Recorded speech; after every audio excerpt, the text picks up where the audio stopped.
that foreign show.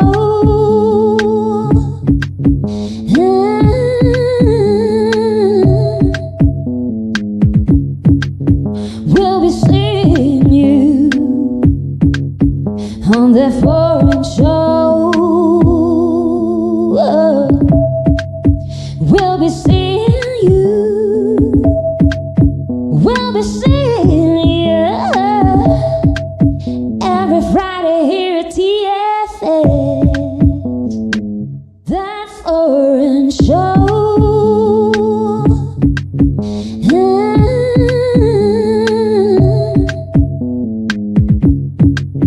We'll be seeing you on that foreign show. We'll be seeing you. We'll be seeing you every Friday here at TFS. That foreign show.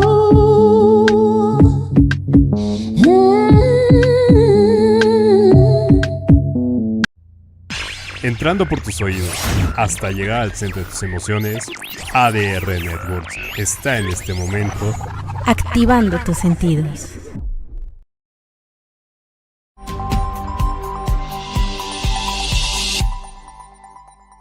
Inicia tus mañanas con buena actitud, bien informado en temas de actualidad, salud, noticias, entretenimiento y todo lo que quieres saber respecto a tu día a día.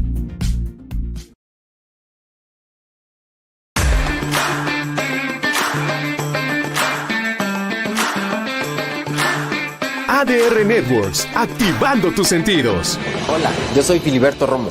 Y yo Roberto Cárdenas. Y juntos les llevaremos un viaje por la historia. Desde un punto de vista diferente. Por las barbas de la historia. Un programa diferente todos los sábados a las 10 de la mañana. Por ADR Networks, activando tus sentidos.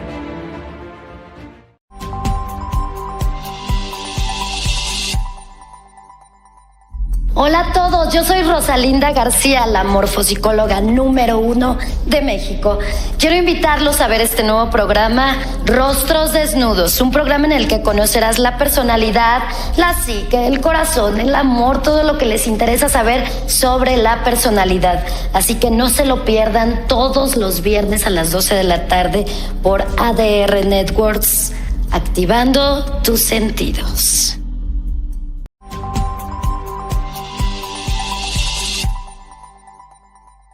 Hola, nosotros somos Ramón Martínez y César Alcántara y te invitamos todos los jueves en punto de las 4 de la tarde en tu programa De la Muerte a la Vida, con temas espirituales que te fortalecerán en tu crecimiento a la madurez espiritual por ADR Networks y ADR Wellness. activando tus sentidos. No faltes. Te esperamos.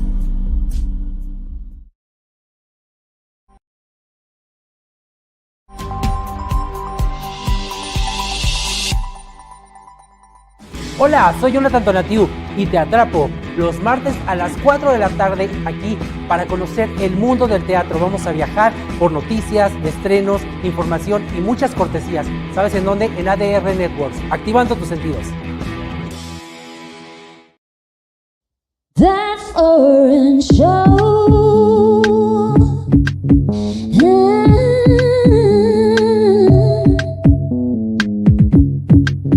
We'll be seeing you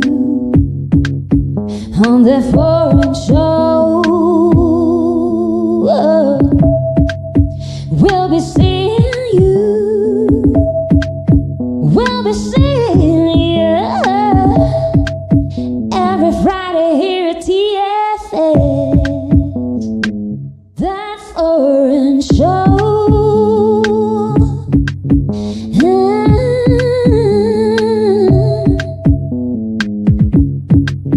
We'll be seeing you on that foreign show. We'll be seeing you. We'll be seeing you every Friday here at TFS. That foreign show.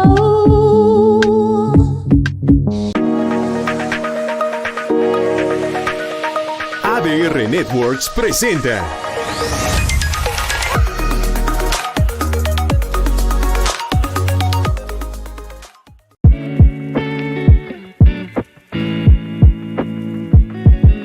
Las opiniones expresadas en este programa son responsabilidad exclusiva de quienes las emiten y no representan necesariamente el pensamiento o alguna posición oficial de este medio de comunicación.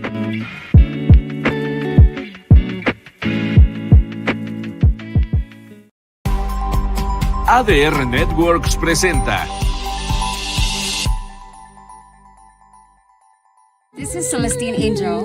And I'm Isaac Crouch. And this is... Foreigh Show! On the Foreign Show. Yes, y'all, ladies and gentlemen, welcome to that Foreign Show. My name is Isaac Rakesh. I'm Celestine Angel, and we're here on ADR Networks, activating your senses. Okay, so the first segment, we'll tell you a bit about ourselves. We are foreigners in Mexico, and this show is really all about like the nomadic experience, because there's a lot of personal growth that can be had, you know, when you explore the like across borders and New the places. unknown For and stuff sure. like that. So what we are studying in this podcast is all the different nuances that can like appear to you, things that you don't know. It's a very interesting form of study to go into like the deeper spiritual aspects of yourself, like, you know, just in an action form. Yes. You know? And also in that way, we kind of enter the person's, each guest's world, right? And the lessons that they learn, and, practical lessons, as well as, self-growth kind of, improvement lessons like that, Yeah. So, and it's a all-round kind of benefits all around, right? Right. And in this in this phase of our podcast, we are really picking like interesting guests for you to like take a look at their journey. And today's guest is really unconventional because she is a female reverend. Firstly, this is definitely a field of work that is completely male dominated, right? So I mean, it's like much more than that could be said, because we are talking about like age-old tradition here and religion and stuff like that, right? Many layers, yeah. But we are not. This is not going to be like a religious show. Of course, she's Christian, so it would tend towards that direction. But like the main interesting point of today's show is actually that she's a mentor for pastors and leaders, and like she can really give us a lot of insight on like how to be a leader, how to be a leader in a foreign environment. Because I mean, I'm sure a lot of priests, pastors, and leaders of the church, you know, that they are, you know, they are sent to different places to preach, and they are going into communities that are not theirs. So it's interesting for any foreigner to learn how to integrate and make the community their own, you know. So that I think that we will have very interesting conversation. Very interesting conversation indeed. How you step into leadership and kind of how you influence, how you gain influence in a community that that you don't belong to, right? That isn't yours. These are valuable skills, I think, that we are going to get into with our guests. Yeah. Yes. So okay, before she comes on, we would like to share with you, especially if you are a foreigner in Mexico, there's this app that we are using right now. It's called Morse. It used to be called Sling. So Eric, if you could put the link up. I don't know what you could see in the link, but there is okay, so this is my personal link. If you do this, I mean, if you if you join using this link, basically you will be able to, like, as you spend, they will credit money to you. So it's pretty cool. Like, Okay. So like cashback. Like cashback, but a bit more. Like, Okay. because there's also cashback going on. So like at this moment, I get like 10% cashback, which is a lot, but it ends like in a month, and then after that is 1% cashback or something like that. But the best part about this app, why I'm even introducing, is that it allows you to have a Mexican bank account. So if any of you have been having trouble like getting a Mexican bank account, this one gives you like the full account numbers, everything. And it actually also goes the other way. Like, you also can get a US routing number, and you can also get a Euro one. It's really cool. So check it out and let me know how it goes. I would drop the link in the description of our Facebook. Clickable. Yeah, clickable link on our Facebook post, so you guys can actually go in and check it out. We are That Foreign Show, as you know, on Facebook, right? You can go in and find us there, as well as Instagram. All right, so if our guest is on, please let us know, because she would like to do a test so we can go to commercials. If she's not, we would like to tell you a bit about ourselves, since you don't know who we are. We are the vocalists of Illuminary, which is a Singaporean mystic hip hop crew. Yes, okay, yes. So anyway, our guest is on. All right. Let's go to commercial, and we'll be right back, like really quick. Few minutes. We are going to a break, and we'll be right back. Stay tuned. On the Foreign Show.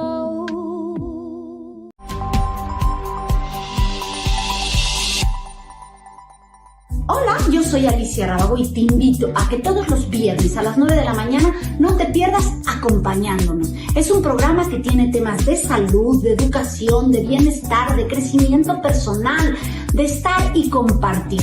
Son programas de interés para ti, para mí y para todos. Así que te espero los viernes 9 a.m. en Acompañándonos por ADR Networks.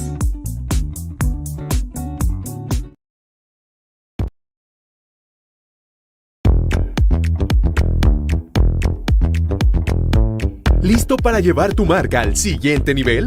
La audiencia digital crece cada día y es hora de que tu marca sea parte de esta revolución. En ADR Networks alcanzarás a miles, incluso millones de oyentes en todo el mundo. Imagina la exposición que esto significa para tu marca. No solo serás escuchado, sino que también tendrás a tu audiencia compartiendo y conectándose en las redes sociales, multiplicando tu presencia en línea. Contáctanos en nuestras redes sociales y descubre cómo ADR Networks puede impulsar tu éxito. Haz que tu marca resuene en el mundo digital.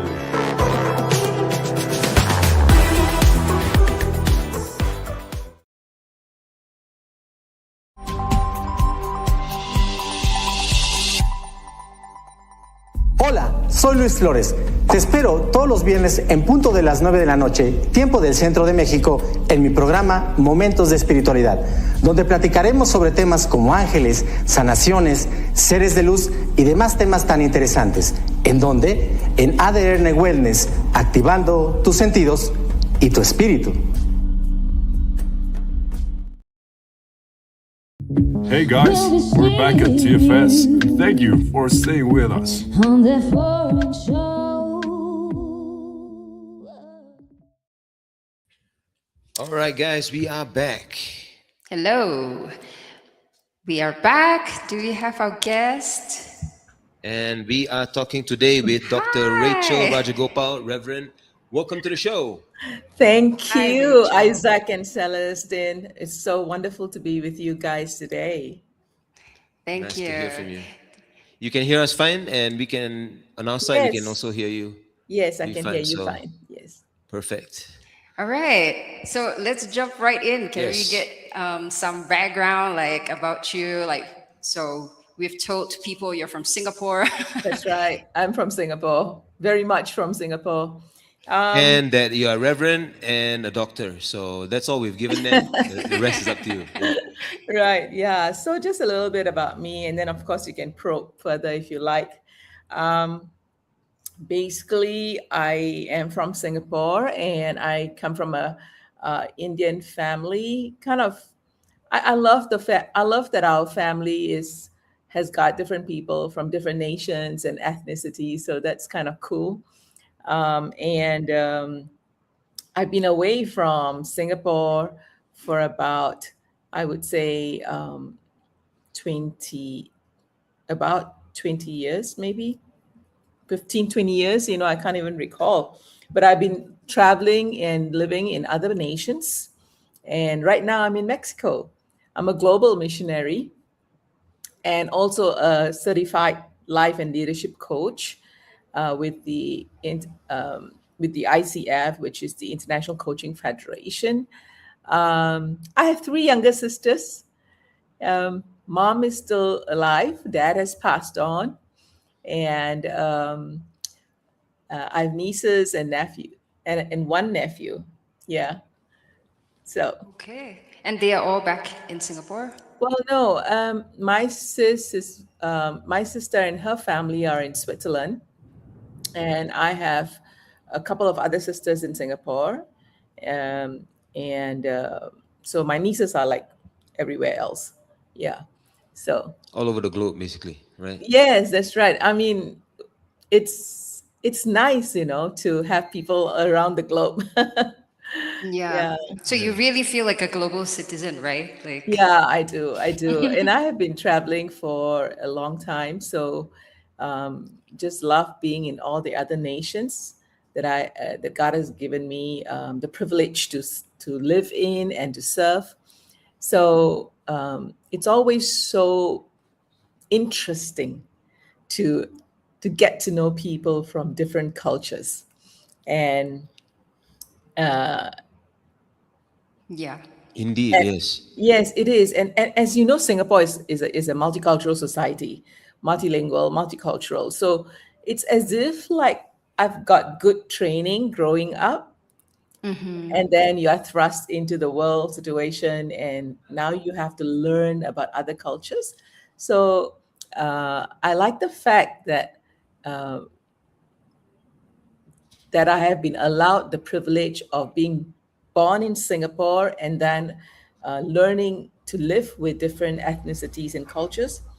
And here I am. Yes, in that sense, we are pretty lucky, right, to be given kind of like that experience. Yes. From Singapore, and in Singapore, you've been exposed, like you said.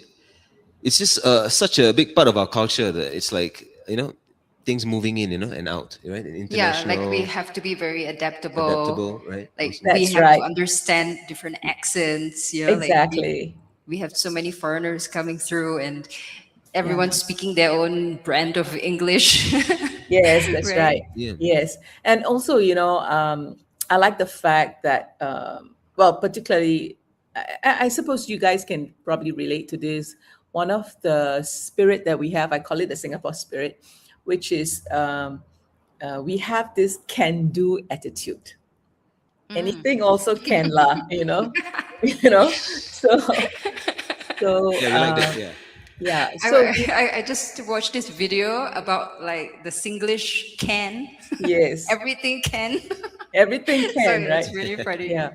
So And don't, I right? That I one. have that very strong sense. So you put me in a different nation.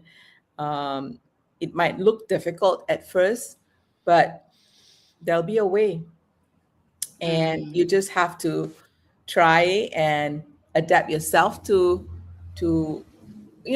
most importantly, you got to know why you're there. What's your purpose? So is that exactly how you broke that internal mode that Yes. like at each place? Yes, that's right. So I think that besides the advantage of growing up in a multicultural society like Singapore, right, and then having this can-do attitude, really helped me a lot when I was living in various nations. I think that also understanding my purpose was important. Why am I in a certain country? What am I supposed to do? Sometimes you don't really know everything at once. It's always a step by step kind of revelation. So, but you need to know at least your first step. So for me, as you know, I'm a global missionary, and therefore I pray a lot. And definitely I am asking God, so you want me to move here? Okay, why? What am I going to do there? But there's this underlying thing that I'm supposed to disciple people. I'm supposed to love on people and help them. I just enjoy seeing people get better in life, and I suppose in a way, a lot of things that I do right now stems from my background as well. Came from I would say by Singapore standards at that time, I would say that came from a poor family. So you had to work triply hard to do a lot Right. of things, like when I was doing my pre-university, I had to give tuition, earn some fees and pay for my school fees, that sort of thing. And then I went to work at 18 years old. And much later in life, I'm a late bloomer, so much later in life, then I began to educate myself in that sense. So I kind of like understand the hard work that someone has to go through to achieve something, And so I always value the fact that if I can help somebody to get better in their life, in whether it is in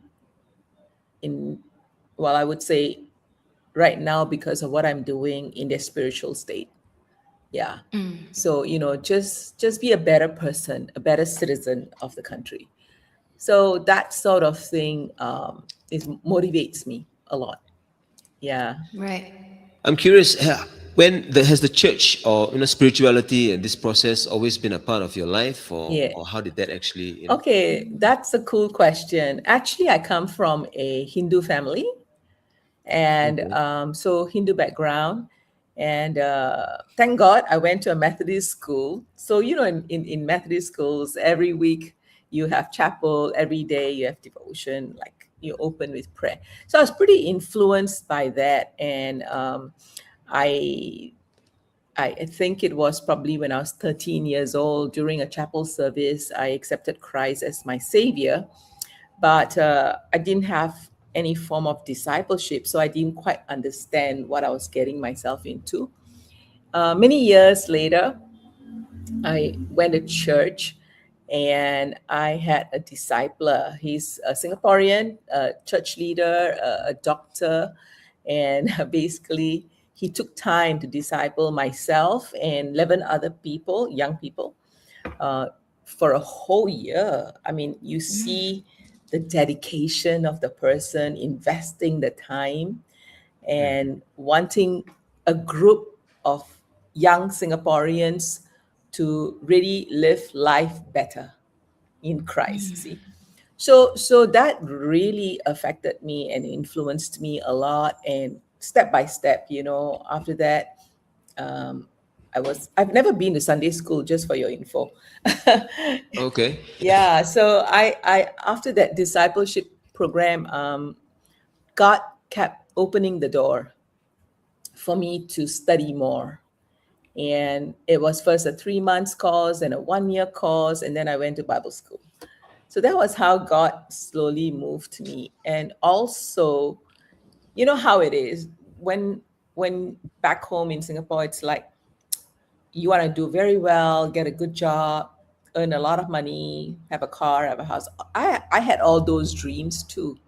But as I began to study more and began to realize my calling, I suppose I was willing to give it up, give that route up so that I can serve people among the nations. So nowadays I tell people, I don't have a car. That's okay. I have a plane. Right. Can you tell us a bit about this process, of what you do in that capacity in as a leader in this community? In the church. In the church, okay. So interestingly, even though I'm a reverend, I was ordained in Africa. I am not a pastor of a church, and I make that very, very clear. For me, my call has been to pastor the pastors and church leaders. So I've been involved in equipping them, training them in the Bible stuff, Bible studies, and all for the last, I would say, 24 years of my life. And I do that in groups, partnering with other churches on the ground. And also, if seminaries invited me, I would go teach there as well. So basically, it's an investment of my life and time in other people's lives.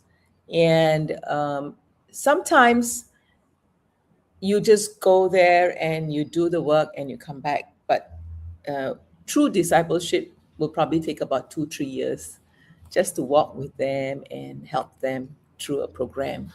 So that's what I normally do. So I preach, I teach, I counsel.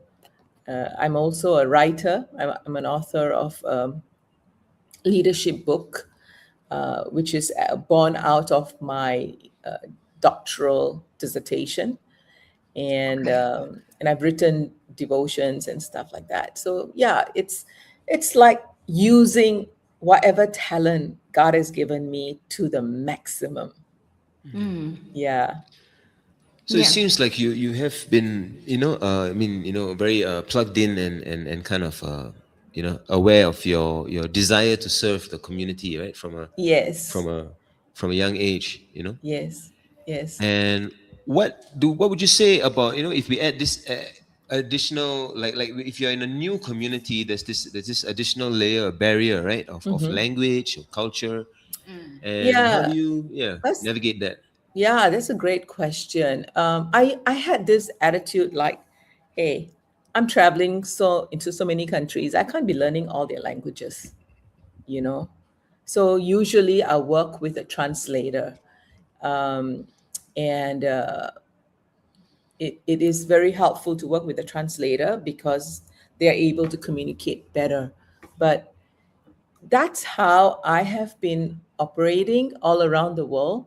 However, interestingly, when I came to Latin America about 10 years ago, I was living in Honduras first for 4 years, and then I moved to Mexico. So for about 10 years now, I have picked up Spanish. And I will never say that I'm great at Spanish, but I definitely can hold a conversation. Like once in Honduras, I had a pastor and his wife at my home, and we had a 3-hour conversation. Totally in Spanish? Yeah, in Spanish, totally in Spanish. But hey, my grammar would have been bad, but that's okay. They understood me. They can understand you. Yeah. Can So, read. and I'm still learning. I'm still learning Spanish, and I understand better than I speak. Yeah. Okay. Yeah.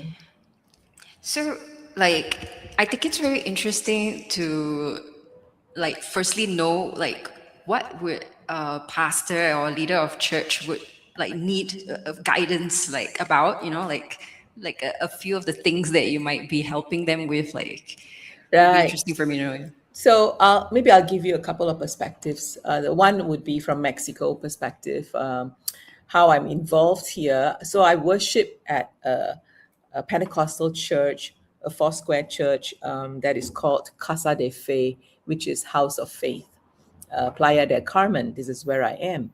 And over here, I came here only about 3 years ago, and I found the church. And for the first few months, it's usually, assessing whether this is the church you want to be with and what are the needs, praying about it and all that stuff.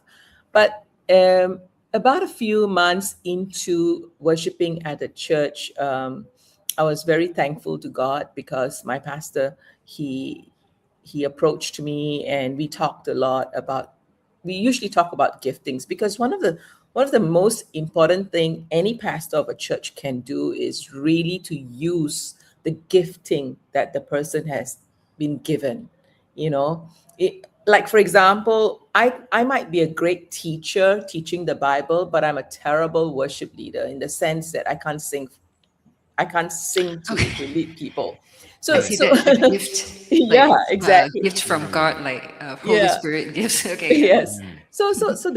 So putting or using the person where they are shining, they can shine.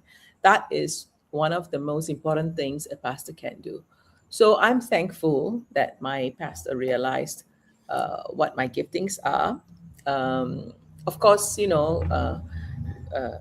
back here in the church here in Playa del Carmen, I've been involved in prayer ministry, leading the prayer ministry, and I've also been involved in discipling other younger leaders as well as congregation members in the Word of God. And I'm also, when I'm invited, I get to preach from the pulpit. Yeah, so I've really been. I would say every time I'm back in Mexico and there's something to do for the church, I've been very happy to do it. But I would say also that a lot of my work is more overseas than in Mexico. So so the Mexican perspective is how I operate in this way. I'm submitted to the church, and whatever they would like for me to do, if I have the time and I'm able to do it, sure, why not?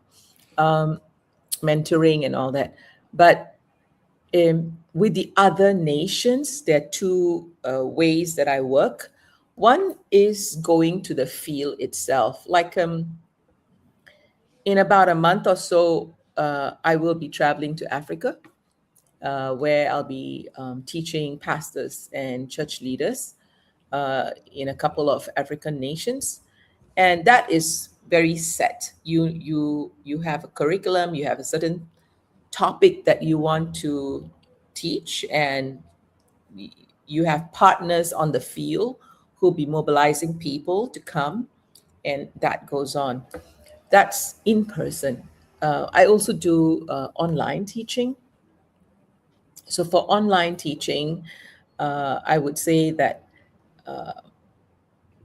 it really, like right now, for example, we're taking a break with some of the African pastors that I'm teaching, but they will come back to learn again in November and then next year.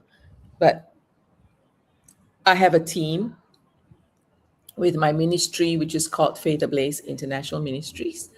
And they have all been discipled by me, and now they are doing the work in their country. So it's a multiplication effort as well. Yeah. So kind of our ministry, like my teammate always says, don't think your ministry is so small because you're touching so many lives. Yeah, I feel our team is very small, but sometimes the way we touch lives is really huge. Yeah. And it's not only teaching. I also speak about the Lord Jesus. So do an altar call, if you know what that means. It's like bringing people into getting to know more about Christ, and helping them with that. Yeah. So these are some of the things that I do. Right. I mean, that's really cool to know. And I think also for the average person, the non-church leader, right? Yes. They can also benefit from learning certain things that you are teaching these pastors, like, for example, how to integrate as a leader into a community Yes. that is not their own. Yes. So the fact is that I would say that anybody who's a non-leader is really an emerging leader, right? So I mean, I really believe that all of us have got leadership qualities, and the thing about leadership is that you must know how to follow. If you don't know how to follow, how can you lead? So with people who are not so much in the category that I particularly am invested in, they still learn. Yes, you're right. They learn by watching, just like babies. They watch their parents and they pick up stuff, right? So it's the same. Uh, I think one of the best way of teaching anybody is to role model. So what am I role modeling? Am I role modeling humility? Am I role modeling grace? Am I role modeling kindness? You know, am I role modeling good speech or wise speech? Yeah. So people who move with you will pick it up, and that's one way of influencing culture. Yeah. Right. I mean, role modeling is definitely a much better way to teach in like instead of like consistently preaching, telling people you must do this, you must do that, and then like they might not be able to feel it themselves, Yeah. right? Because it's just theory. And Yeah, Yeah. and they're And also kind and of like the. yeah, go ahead, Sorry, go ahead. Isaac. No, No, you no, go I ahead. only okay. So yeah, I just want to pick up on that, and that's why it's so important. Like in church, right? When people are preaching, it's so important that they actually live the life. You know, I mean, let's put it this way: you have preachers and you have preachers, meaning you have the preacher who has actually been transformed by God's word and practices it, and people know it, people can see it, and therefore they are able to sense it and accept it. And then there are preachers um, who do not even exercise, you know, do the spiritual exercises basically, but then they are upfront. They are upfront. That's not going to work. That's not going to work. Seriously. Having said that, the word is very clear that you know, any word that we speak from uh, God's word that is released, basically, it will never come back void. That's what. So I believe in that. So, but yes, people are affected by the person, and they do want to see that you live what you preach. Yeah. yeah, So I mean, and if you embody it, like the person can feel it better. Like, oh, what does it really mean, and how to correct. actually, yeah. Yeah. What were you gonna say? No, yes, I agree Oh. with that, and that's actually the best way to learn and to teach also, right? Like to I mean, personally speaking, I would learn best from someone that is actually walking the path, right? Yeah. And then you Mhm. just Yeah. kind of like what you said, spend some time with them, and you know, just figure out what it is that how they approach the thing, the Yeah. problem, you know. Yeah. And I think that kind of relates back to the being in the culture, you know, like for example, okay, so I'm very familiar with African culture, now Mexican culture, and I would say Latino culture, and of course our Asian culture. I'm familiar with all. One of the things that I have actually seen a similar thread through the three regional cultures, I would say, is that we all love families. Okay. Yeah, and we all, I think we all love having any kind of reason for a fiesta, for a party. Yeah, that sounds right. Yeah. So we do, and it's like celebration is an important part of the Mexican culture, and I discovered it. I would say firsthand in Puebla, Mexico, where I was living 4 years ago. I remember that my house owner decided that she wanted to throw a garden party and invited me for the first time to enjoy the time with her family. So the whole fiesta was at about say 1 o'clock. The invitation was for 1 o'clock, and me being Singaporean, I was there at 1 o'clock sharp. Right. But realized that I really didn't need to get there till about 2:30 or 3. So when I turned up at the garden, she was so shocked. She said, "Oh, we're just laying out the table now, you know." And then I realized I learned another thing about this on the very first invitation. I learned that I cannot have any other appointments when they invite me for lunch because their lunch goes on till like about 7 p.m. So I realized that and I told myself next time I'm not having other appointments, you know. So I love the fact that they take time to get to know Yeah. you.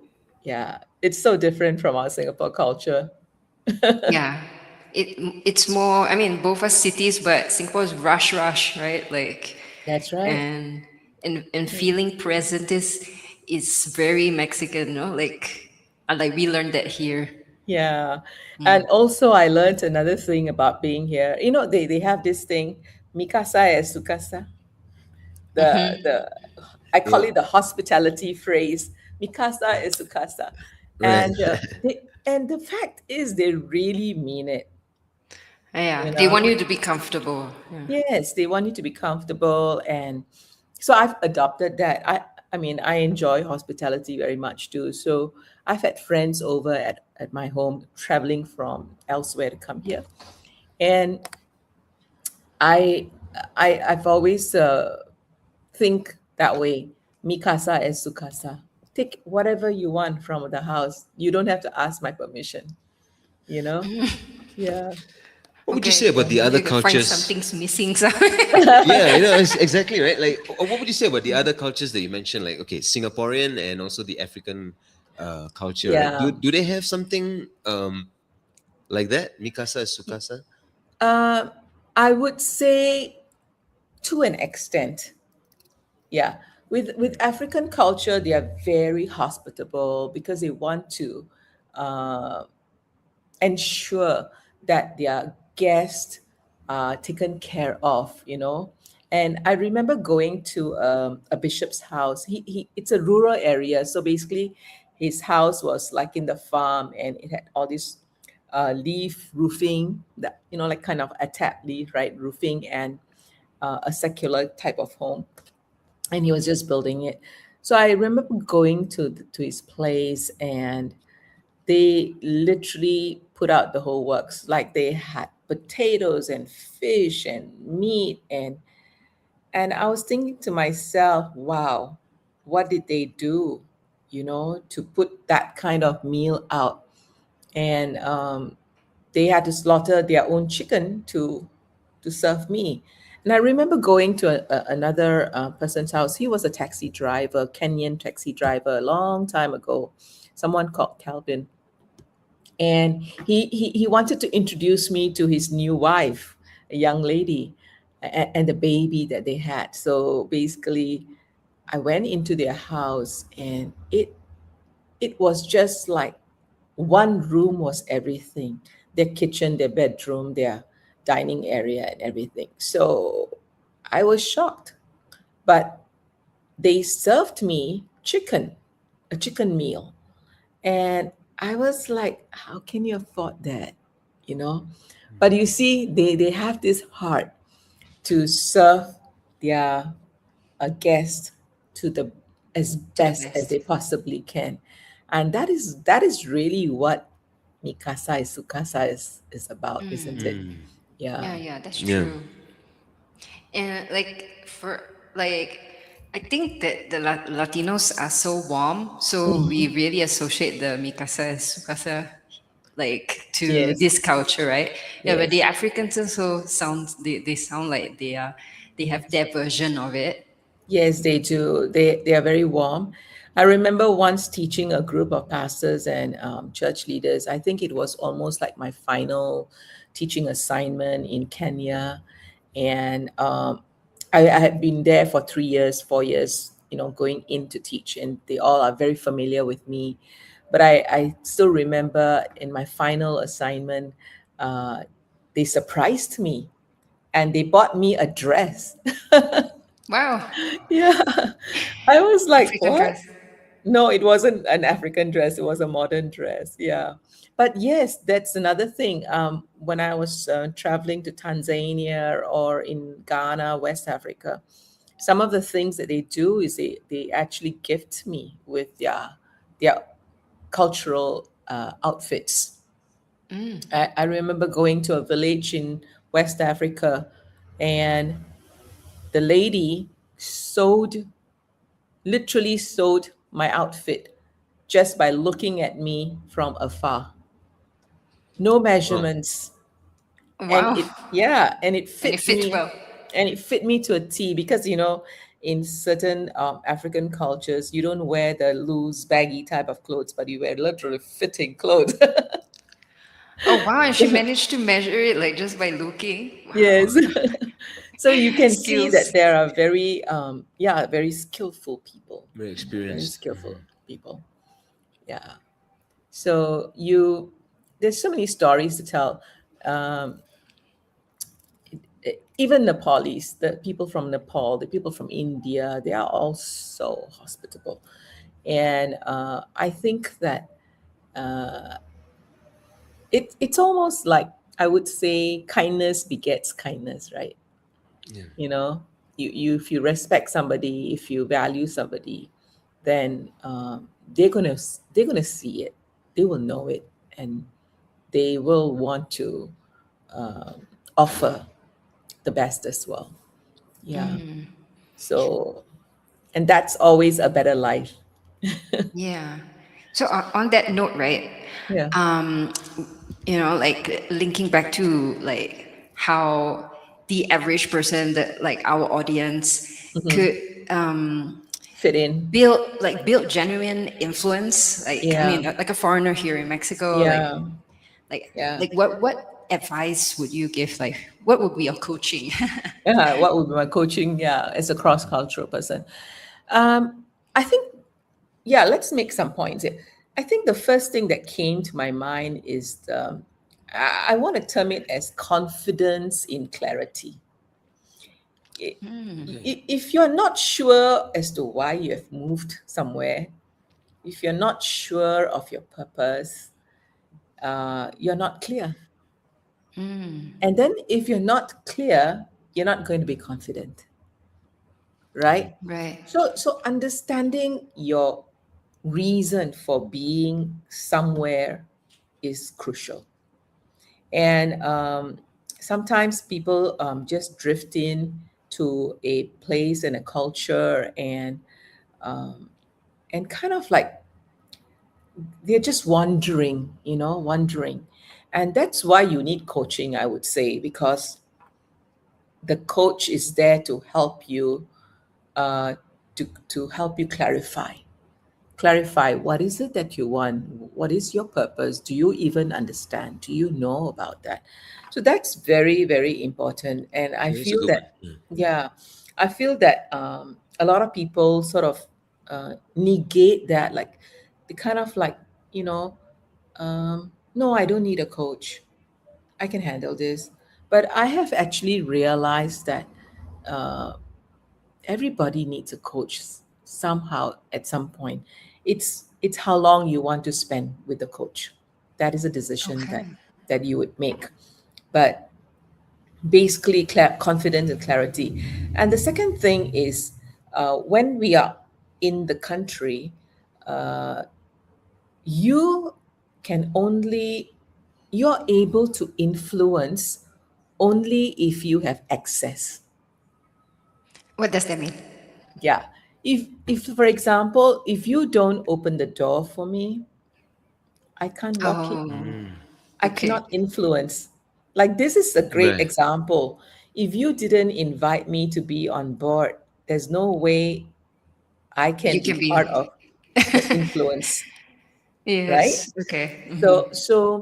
So the access is important. And if you are in a culture where the community is close, like it's hard for you to influence, but you still got to find that one person. um, a good example is when I was in Puebla. the community in Puebla is pretty close. Okay, they're And close knit. yeah, close. So it's hard to get in to Yes. influence. So what happened is that I accepted it. I accepted the fact that maybe for this season, it's not necessary for me to influence 100 people in Puebla, but I had one family. One family, that's my house owners. I love them to bits. I can't wait to see them in 2 weeks. We're still friends. In 2 weeks, I'll be going to see them and spend some time with them. See, 4 years of living with them, enjoying their culture, them opening the doors. When I turned 60 years old, and I am older than that, when I turned 60, my house owners actually threw a party for me. I had nobody else. In Puebla. The Yeah. poblanos, the poblanos. Yes. Yeah. So, that's very nice. that's amazing, right? I mean, Yeah, it's amazing. so amazing. She threw a party. She said, I'm going to do the party and I'm going to invite people. So basically, it was her family members. I would say I invited only one friend that I knew there, but the rest were all Mexicans, Very sweet. Yeah. So unless you have access, you cannot influence.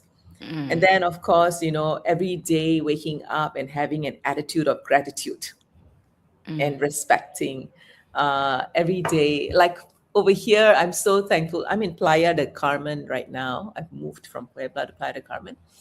And over here, I intentionally wanted to plug into communities. And so my first access was the pickleball club. And I joined them. I learned how to play pickleball. I now have friends from the club. So I'm very happy there, sometimes I get to pray with some of them, just hang out with them. I need that because I am alone here, right? So, and then of course, I have my church here. I have friends at church.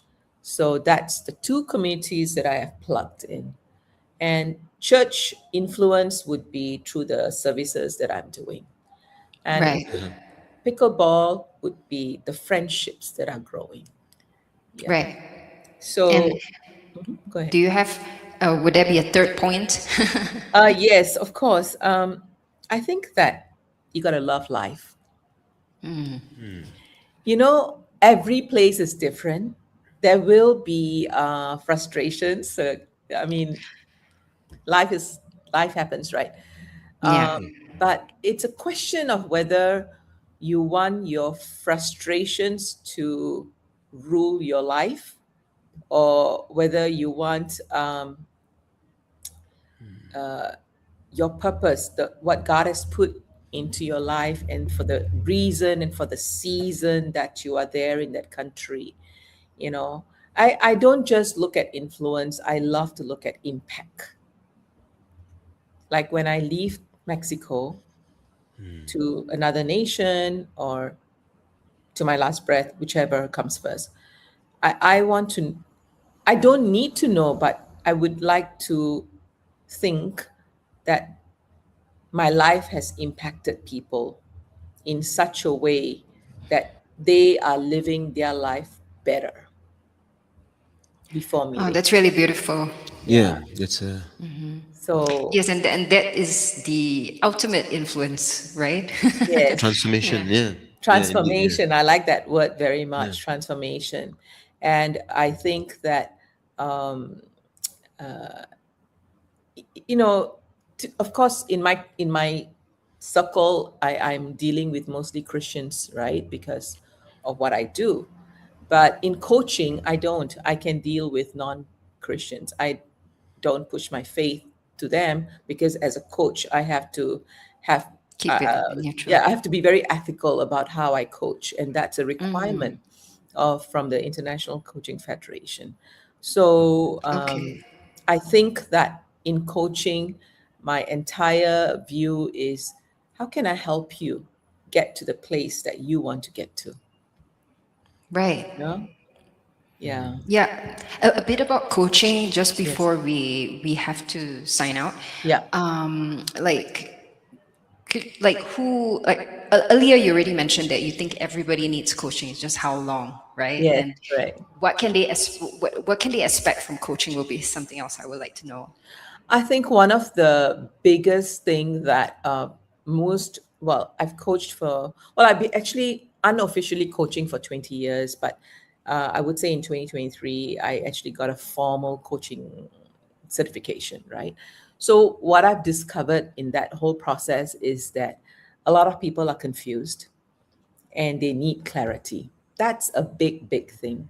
And it could be clarity in your purpose. It can be clarity in just managing relationships. It can be clarity in how to communicate with your fellow teammate, and what's the next step. Or it can be clarity in, okay, I've spent 20 years of my life in this company. What am I going to do next, kind of thing, So and as a coach, you ask the hard questions softly. Right. Yeah. To give them the opportunity to process it themselves. Correct. Right? Yes. The coach never tells them what to do. Yeah. So. Right. So thank you so much, Rachel. Yes, we we've really come to the enjoyed end. this. We would like to invite you again, for another, our talk is, our podcast is so short, so Yes. we'll have a part 2. You will have a part 2. Yeah, and then we can dig in deeper. Yes, thank you so much also, Isaac and Celestine, for inviting me. I really enjoyed this session, and I also want to say I love you guys. Oh, we love you too. Yes. Yeah. God bless you all so much, and God I bless hope you. you have a good weekend ahead. All right. Thank you. Yeah, we really enjoyed that, and we will want to invite you sometime in the future. Maybe I love that. I don't know if you will be in this part of the world or not, but we can always hook up again. And Probably chop it up. still this part of the world, but maybe somewhere else. Nice. All right, so Signing off. we're going to sign off. Okay, Yeah. I'm Celestine Angel. I'm Isaac Rakesh. And we are here on ADR Networks, activating your senses. Peace. All right. Thank you. God bless you. Thank you to all who joined us here on That Foreign Show. It's been awesome. I'm Celestine Angel. And I'm Isaac Crouch, and we'll see you next Friday. Have a great weekend, y'all.